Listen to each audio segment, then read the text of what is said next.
Mesdames et messieurs, bonsoir et bienvenue à ce nouveau numéro de l'édition de la quotidienne de Al24 News en direct, le discours de Poutine.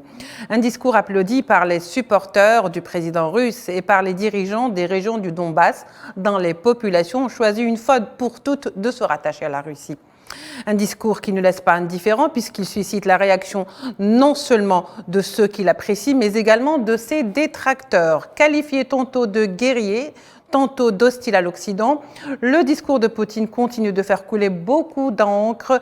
Zoom sur les points forts de ce discours avec nos invités ce soir. Nous aurons avec nous par Skype M. Dimitri de Koshko, journaliste français. Il est avec nous depuis Paris. Et nous aurons également M. Manuel Pouchelet, expert en géopolitique et sécurité.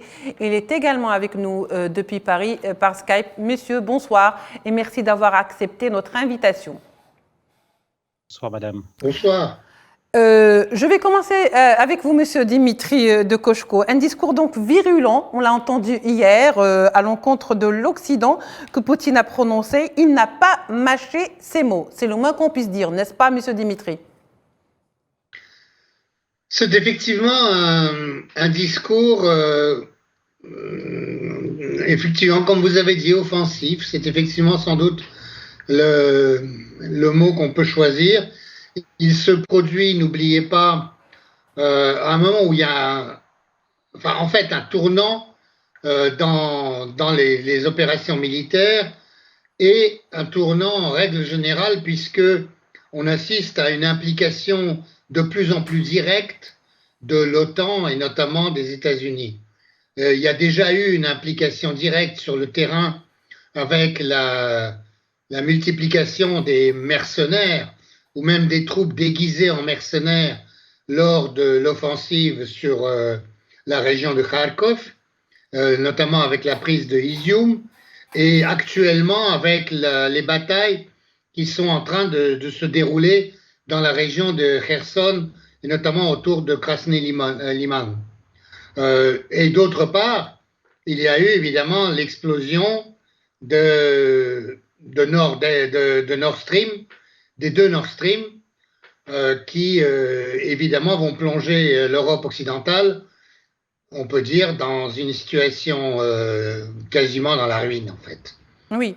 Donc c'est un moment qui effectivement ne prêtait pas forcément à continuer à parler de nos partenaires comme le faisait jusqu'à présent Poutine.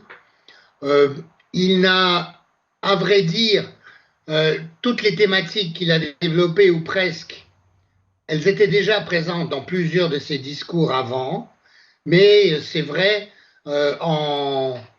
d'une façon séparée, dans plusieurs discours différents, qui évidemment, compte tenu de l'attitude de la presse occidentale en tout cas, n'ont pas été rapportés ou connus des gens. Oui. Donc là, ça a été un condensé, et qui a été, moi, ce que j'ai le plus remarqué, c'est sa volonté de souligner le caractère, je dirais, anticolonialiste et non aligné de ses positions, qui jusqu'à présent était sous-entendu ou qui était en allusion, oui, et qui là a été nettement exprimé, notamment avec les rappels de la ruine de l'économie indienne par le colonialisme britannique, de la guerre de l'opium en Chine, etc. Donc c'est effectivement, je dirais, presque des aspects rappelant certains aspects du discours soviétique, oui, qui ont été expliqués, entendus, et puis bien évidemment la reconnaissance des 4 régions où il y a eu des référendums, où les Occidentaux parlent d'annexion, mais en fait, il est bien évident que les Russes n'avaient pas besoin de truquer les référendums, parce que c'était évident que les gens allaient voter ça. Enfin, ils ont été tellement trompés, et pour les 2 républiques de Donetsk et de Lugansk, tellement attaquées depuis 8 ans, que en fait, ce qui se passait, c'était que Poutine était critiqué depuis 8 ans, notamment à Donetsk et à Lugansk, pour le fait qu'il ne les acceptait pas en Russie et qu'il voulait les laisser en Ukraine en essayant de faire appliquer les accords de Minsk. Alors Comme que la les demande, Américains n'en effectivement, voulaient pas. oui, monsieur de Cocheco, alors que la demande, je le disais, a été formulée lors, justement, du rattachement de la Crimée. Absolument, et c'est en fait le deuxième référendum pour ce qui concerne Donetsk et Lugansk, qui avaient fait leur propre référendum, qui avait donné les mêmes résultats à peu de choses près, mais qui évidemment ne concernait qu'un territoire plus petit que celui qui a été où ont eu lieu le référendum cette fois-ci, mais les résultats étaient identiques, et c'est les Russes qui ont refusé d'en tenir compte. Et je pense que la Russie n'a effectivement pas besoin, comme ils disent, d'annexer. C'est des régions qui ont été, si on veut parler d'annexion, il va falloir remonter au XVIIe siècle. Oui. Enfin au XVIIIe, pardon. Oui. Donc c'est complètement absurde, évidemment, de parler d'annexion. C'était des Russes. Ils ont été rattachés par les bolcheviks à l'Ukraine. L'Ukraine aurait pu, compte tenu du nombre d'années qui se sont passées, compte tenu qu'une Ukraine s'est construite tout de même dans ces années depuis la Révolution, je dirais, puisque c'est là qu'administrativement l'Ukraine a été créée. Et les derniers 30 ans depuis l'indépendance, mais malheureusement, ça n'a jamais été le cas. Et le nationalisme ukrainien créé par les Austro-Hongrois et les Polonais n'a malheureusement fait que de dénier à la moitié de la population le droit d'utiliser sa propre langue et le droit d'avoir ses propres références, alors qu'un pays comme la Belgique, où le problème du bilinguisme se posait aussi, et d'une manière avec beaucoup d'acuité, plus prononcée, oui. Eh bien, ils ont quand même fait une fédération. Oui, il aurait fallu faire une fédération depuis longtemps en Ukraine. Très bien, monsieur Dimitri de Cocheco, on va essayer de rester au maximum donc dans ce discours, au maximum possible dans ce discours de Poutine qui a été prononcé hier et qui a été qualifié de virulent pour certains, mais qui a été qualifié de direct et sans hypocrisie, comme on a l'habitude de le voir généralement lorsque des chefs d'État prononcent des discours, c'est toujours édulcoré ou du moins plus ou moins diplomatiquement hypocrite. Monsieur Manuel Pouchelet, justement, comment peut-on qualifier ce discours? Est-ce un discours offensif? Est-ce un discours direct? C'est un discours direct, maintenant, qui ne répond pas forcément au code diplomatique habituel. Maintenant, voilà. Je pense que ce qui est très important, ce qu'il faut dire ce soir, si vous voulez, c'est que M. Poutine s'exprime. Ce n'est plus son porte-parole, ni des délégués, ni même M. Lavrov. Il y a une officialisation, donc si vous voulez, le discours est fort et ferme. En même temps, il précise la posture de la Russie envers ces 4 nouvelles provinces qui viennent de s'adhérer, qui viennent, on va dire, de rejoindre la Fédération de Russie. Oui. Maintenant, M. Poutine a un discours qui a toujours été franc et direct, mais en même temps, qui contribue à faire en sorte que l'Occident soit face à ses propres contradictions. Donc, quelque part, c'est une franchise qui a toujours été le cas dans le discours de la Russie ou même de l'URSS d'avant, si vous voulez. Maintenant, ce que l'on constate, c'est qu'on a quand même un silence assez pesant des chancelleries occidentales, à part M. Biden qui s'est exprimé, qui ne reconnaît pas, qui l'a dit hier dans différentes déclarations, mais force est de constater que la France est silencieuse, l'Allemagne est silencieuse, et on attend des réactions des chancelleries européennes. Maintenant, en ce qui concerne le discours de M. Poutine, il précise la méthode. On a un journal de marche des opérations qui a été brusqué et mouvementé ces derniers temps. On a une armée ukrainienne qui tente de reconquérir le territoire, mais force est maintenant, si vous voulez, cette reconquête de territoire va se heurter à un territoire qui est russe. Donc, au niveau du droit international, ce n'est plus du tout les mêmes conditions d'engagement. Maintenant, ce que l'on peut peut-être essayer de faire un parallèle à d'autres situations que l'on a connues dans l'histoire, on a aussi un petit peu qui était vraiment différent. Mais quand vous avez eu l'Anschluss avec le rattachement en 1938 de l'Autriche à l'Allemagne, c'était aussi un signal fort. Donc, si vous voulez, la Russie maintenant part du principe que ces provinces qui viennent de tomber, et là, je n'ose pas émettre d'hypothèse future parce que quand vous regardez, il va falloir, après la phase de combat, vous avez une phase de stabilisation. Et si vous voulez, cette phase de stabilisation va être longue. Il va falloir mettre en place l'administration, il va falloir mettre en place tout ce qui touche à la sécurité. Et dans ces régions, même si elles sont inféodées aux idées de la Russie, la population ne sera jamais neutre. Comme on le dit régulièrement, la population ne mord jamais la main qui l'alimente. Donc si vous voulez, la Russie se retrouve avec un challenge en plus des opérations militaires, parce qu'elle doit toujours faire face aux attaques de l'armée ukrainienne qui est soutenue par l'OTAN et les États-Unis notamment, mais en même temps, elle va devoir aussi sécuriser ses populations, les alimenter, et dès à présent, pour qu'il y ait la stabilité, comme dans tout type de conflit, il faut dès à présent entreprendre la reconstruction. Donc, si vous voulez, ça fait beaucoup de challenges à relever, d'éléments et de challenges à relever dans l'immédiat. Et hier était invité sur votre chaîne un Ukrainien, et parlait aussi des carences de l'administration russe. Donc, si vous voulez, l'administration ukrainienne avait certaines qualités et aussi certaines limites. Lui pointait du doigt, bien sûr, les futures carences et s'inquiétait notamment des pouvoirs de police, notamment dans ces nouvelles régions. Maintenant, je reste très prudent sur ces adhésions. On ne sait jamais ce qui peut se passer parce que quand vous prolongez au sud, on va dire, ces régions, vous avez la Moldavie. Et là, il y a des troupes russes. Qui sait? Est-ce que le prochain projet, est-ce que la prochaine étape, ce serait le rattachement de cette province? Vous voyez, rien n'est moins sûr. Maintenant, M. Zelensky, ainsi que l'OTAN, ainsi que l'Occident, se retrouvent confrontés à cette situation qui est officielle. Maintenant, même si elle n'est pas reconnue, même si le Conseil de sécurité de l'ONU, on va dire, s'est manifesté, mais finalement n'a toujours pas comment dirais-je, arrêter de nouvelles directives, puisque même au sein de ce Conseil de sécurité, on a des problèmes d'entente. Maintenant, la Russie fait main basse sur les 4 régions qu'elle convoitait. Absolument. À voir maintenant dans la durée, mais la fermeté du discours de M. Poutine est contraire au code diplomatique, mais en même temps, il fixe une méthode et parle clair, et c'est un message au monde qu'il adresse notamment aux Européens, aux Américains, mais aussi à ceux qui le soutiennent. Oui, très bien, Monsieur Manuel Pouchelet. Je reviens vers vous, Monsieur Dimitri de Kochko. L'Occident n'a, semble-t-il, pas encore pu digérer le plébiscite du référendum en faveur de ce rattachement.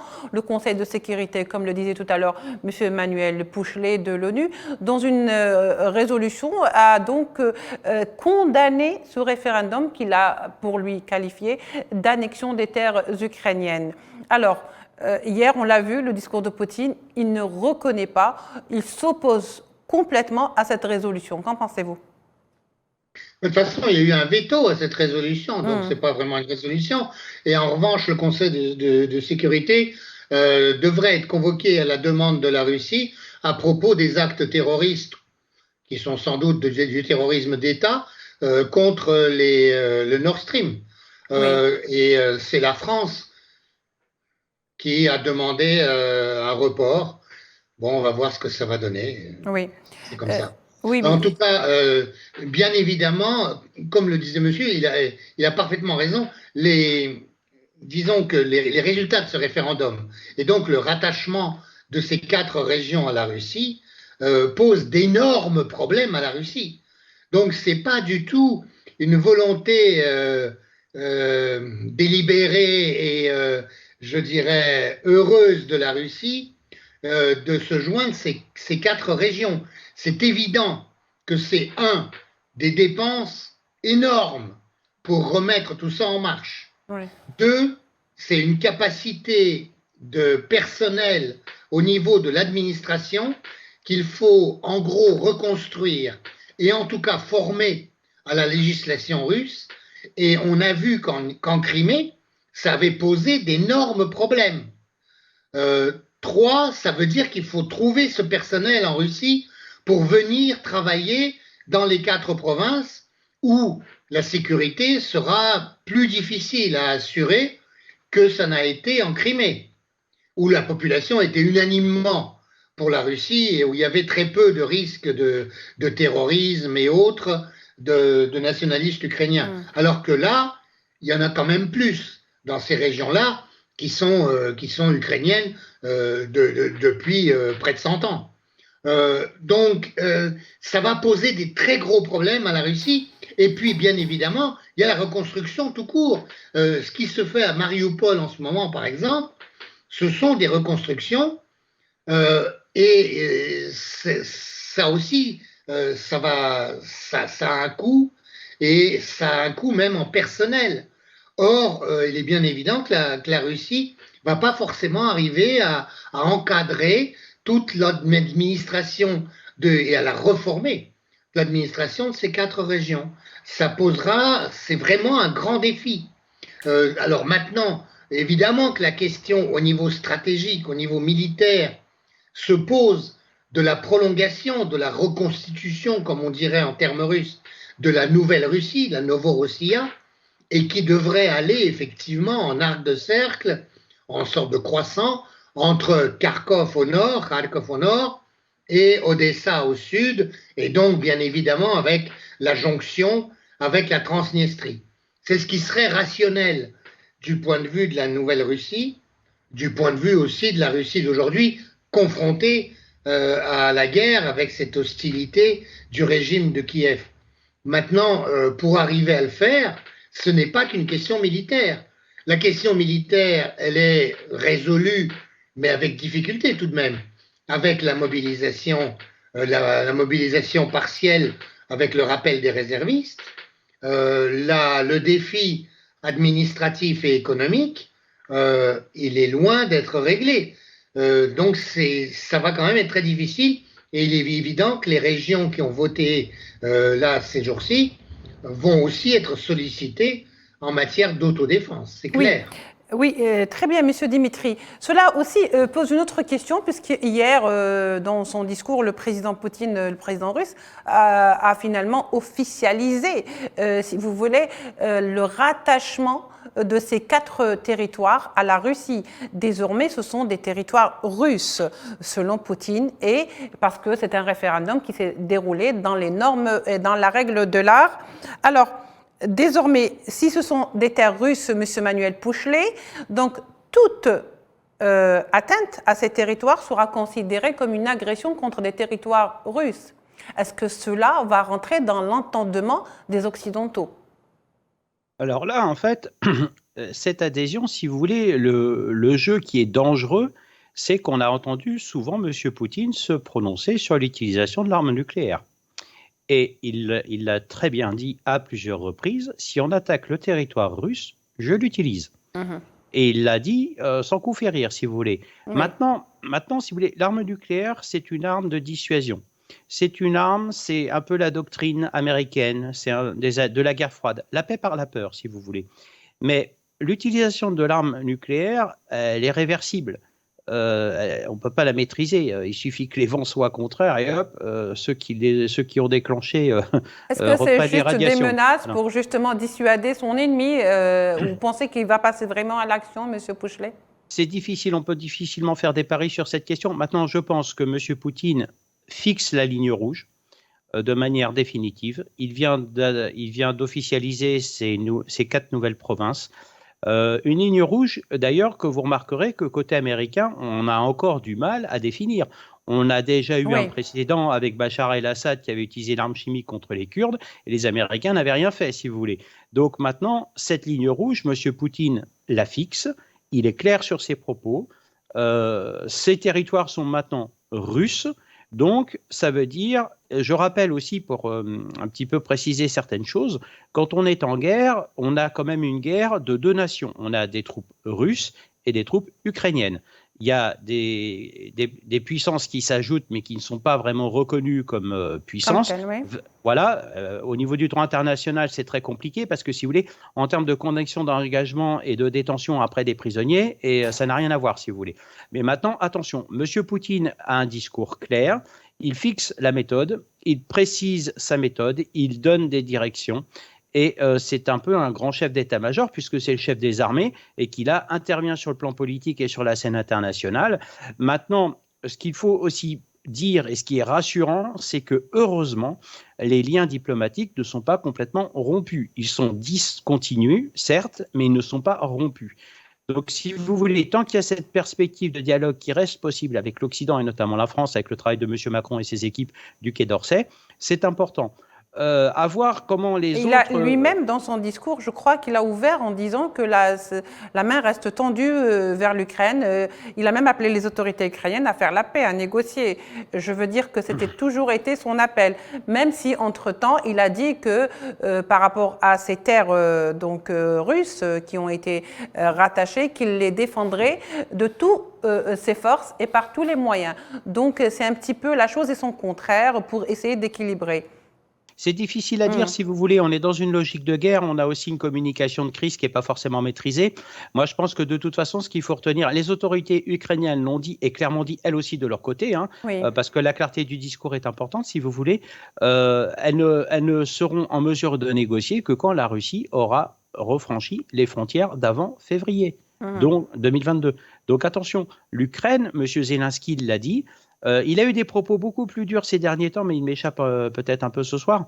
Mais si vous voulez, il a été très clair dans sa méthode. Il a répondu, en réponse, si vous voulez, il a dit qu'il voulait adhérer à l'OTAN. Moi, je crois que c'est un jeu dangereux. J'espère que les Européens, et notamment les Américains et l'OTAN, ne vont pas céder à ces sirènes de réclamation d'adhésion immédiate, parce que là, on aurait un casus belli où là, il y aurait un déclenchement des hostilités, où, je rappelle, ce qui a déclenché cette opération spéciale de la Russie en Ukraine, c'est avant tout l'histoire de faire adhérer l'Ukraine à l'OTAN et d'avoir des forces présentes de l'OTAN en Ukraine pour mieux surveiller le territoire russe. Voilà. On est aussi avec ce conflit ukrainien, dans cette logique, ne l'oublions pas, qui est américaine, de l'endiguement, donc l'encerclement de la Chine et de la Russie. Donc, si vous voulez, c'est un jeu dangereux. Maintenant, M. Poutine est clair, il fixe la méthode. Mais attention, il y a aussi il doit lever certains points juridiques qui relèvent purement du droit international, dont on a en Occident une expérience. Je rappelle qu'il y a eu le procès de Nuremberg en 1946. Ces questions d'annexion et d'occupation des territoires ont été soulevées par ce procès où il y a une jurisprudence. Maintenant, nous sommes en 2022. Cette jurisprudence, j'espère, va évoluer, ou tout du moins, il y a déjà une approche qui est déjà, certaine. Maintenant, cette affaire d'annexion aura des conséquences économiques. L'objectif est bien sûr aussi cette guerre économique entre l'Occident et ses contradicteurs, on pourrait dire les BRICS et d'autres pays, si vous voulez, ou avec aussi, on a parlé avec votre invité de Nord Stream qui a été coupé.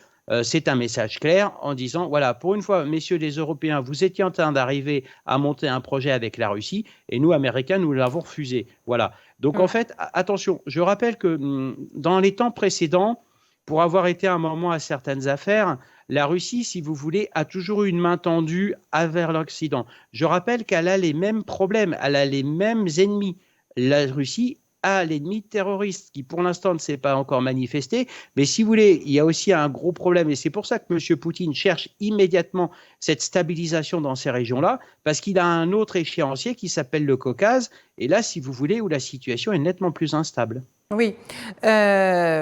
Justement, vous avez ouvert, vous m'avez tendu la perche, je ne vais pas la rater, bien entendu, M. Manuel Pouchelet. M. Decauchecot, alors maintenant que les faits sont là, en dépit de toutes les condamnations, de toutes les sanctions imposées par l'Occident à la Russie, comment va réagir aujourd'hui l'Occident qui n'a eu de cesse, depuis le début du référendum, de le qualifier d'annexion et qu'en cas d'annexion, il allait réagir. Biden lui-même avait dit que nous allons réagir, que les États-Unis ne vont pas rester les bras croisés, ne vont pas se taire. Alors, on voudrait savoir comment l'Occident compte réagir en dehors des sanctions qu'il a déjà prises et des condamnations qu'il a faites. Monsieur Decauchecot. Là, malheureusement, je ne suis pas voyante. Je ne peux pas lire dans le mar de café.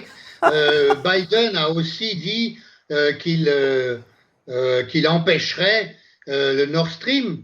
Et là, on a vu l'exécution, mais on ne pouvait pas le prévoir au moment où il le déclarait.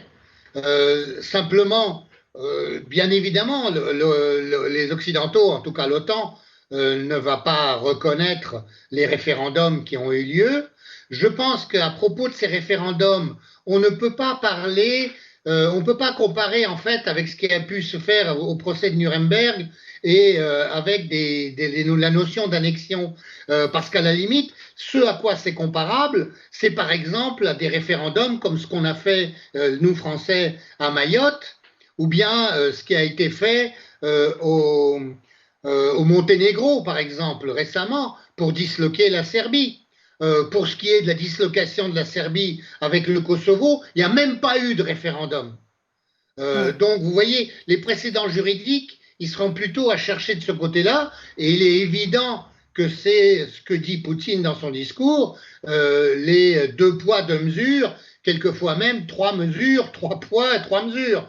Donc, c'est au niveau juridique, en tout cas, la démarche russe peut s'argumenter. C'est d'ailleurs, elle s'argumente. N'oubliez pas que Poutine est aussi de formation juridique et qu'il a toujours, même si l'aspect peut être discuté ou a des aspects un peu formels, mais même l'ouverture de l'opération militaire, qui en fait, dans les faits, était destinée à empêcher une opération de nettoyage ethnique, a été justifiée juridiquement par le fait que c'était des républiques qui venaient d'être reconnues comme telles, alors que ça faisait 8 ans que la Russie refusait de les reconnaître. Hein. Oui. Eh bien, et qui demandait donc de l'aide à un pays extérieur. Oui. Donc, il a pris des précautions juridiques. Pour ce qui est de l'intervention nucléaire à laquelle vous faisiez allusion, par rapport à l'Occident, oui, incontestablement, maintenant, les frontières russes sont modifiées. Donc, si l'OTAN poursuit et l'Ukraine poursuit les attaques contre ces régions, ça sera contre les régions russes. Et effectivement, la Russie pourrait, mais il n'en a pas parlé dans ce discours-ci d'ailleurs, hein, pourrait employer l'arme nucléaire. Ceci dit, la doctrine russe est très différente de la doctrine américaine qui, elle, prévoit maintenant la première frappe, c'est-à-dire que ce serait les États-Unis qui frapperaient en premier en nucléaire, alors que les Russes sont toujours restés sur la notion de seconde frappe. Et d'autre part, les Russes refusent la notion d'emploi d'armes nucléaires tactiques, oui, c'est-à-dire suremployées dans la bataille en Ukraine même. Et donc, c'est d'autant plus dangereux, évidemment, hein, mais ça veut dire que si un des pays de l'OTAN attaque la Russie, et donc y compris ces 4 régions, la frappe nucléaire frappera directement le sanctuaire, oui, c'est-à-dire New York, Londres, éventuellement Paris. C'est complètement à un autre niveau que se place la situation, et c'est de ça que devront tenir compte les Occidentaux. Ça, c'est dans le pire des cas, c'est-à-dire on envisage le scénario le pire, quoi. C'est-à-dire qu'on est dans l'utilisation stratégique du nucléaire et non pas tactique. Oui. La doctrine militaire russe refuse l'utilisation du nucléaire tactique et ils l'ont répété assez souvent. Alors, les choses peuvent évoluer, mais ça m'étonnerait que ça évolue vraiment. D'autant plus qu'ils n'ont pas forcément besoin de nucléaire tactique parce qu'ils ont des missiles qui sont suffisamment puissants. Et ils l'ont d'ailleurs montré quand ils ont fait sauter un dépôt de munitions à Ivano-Frankovsk au début de l'opération militaire. Très bien, Monsieur Dimitri. Monsieur Pouchelet, je me tourne vers vous pour la dernière question, puisque le temps qui nous est imparti tire à sa fin. Ma dernière question est que ce discours de Poutine, il faut dire, ça a été un discours qui a eu beaucoup de critiques assez acerbes à l'encontre de l'Occident. Il s'est même attaqué aux valeurs de l'Occident. Alors, est-ce que vous ne pensez pas qu'aujourd'hui, que l'Europe ou l'Occident, de manière générale, sont en train de fonctionner au rythme de Moscou, dans le sens où c'est Poutine qui donne le temps et que c'est tout le monde qui réagit en fonction des décisions de Poutine, et non pas le contraire? Oui, moi j'ai un petit peu peur que M. Poutine agite le chiffre rouge avec son discours et concentre toute l'attention de l'Occident sur la Russie. Je pense que là, c'est une erreur fondamentale. Il n'y a pas que la Russie sur la planète, vous avez aussi la Chine. Et en même temps, je pense que le discours de M. Poutine est aussi à l'avance une réponse aussi aux fameuses élections de mi-mandat de M. Biden. Donc, si vous voulez, on a aussi un calendrier électoral qu'il faut juxtaposer à la situation actuelle, où M. Poutine répond, mais en même temps, est-ce qu'il n'est pas aussi de manière directe comment dirais-je, pour faire très court, à donner le programme de M. Biden à ces élections de mi-mandat? Voilà. Oui. Merci beaucoup, Monsieur Manuel Pouchelet. Je vous rappelle que vous êtes expert et spécialiste en géopolitique et sécurité, que vous étiez avec nous depuis Paris par Skype. Merci également à Monsieur Dimitri de Kochko, journaliste français. Vous étiez également avec nous de Paris par Skype. Mesdames et messieurs, merci de nous avoir prêté attention avec le bonheur et l'espoir de vous retrouver. Au revoir.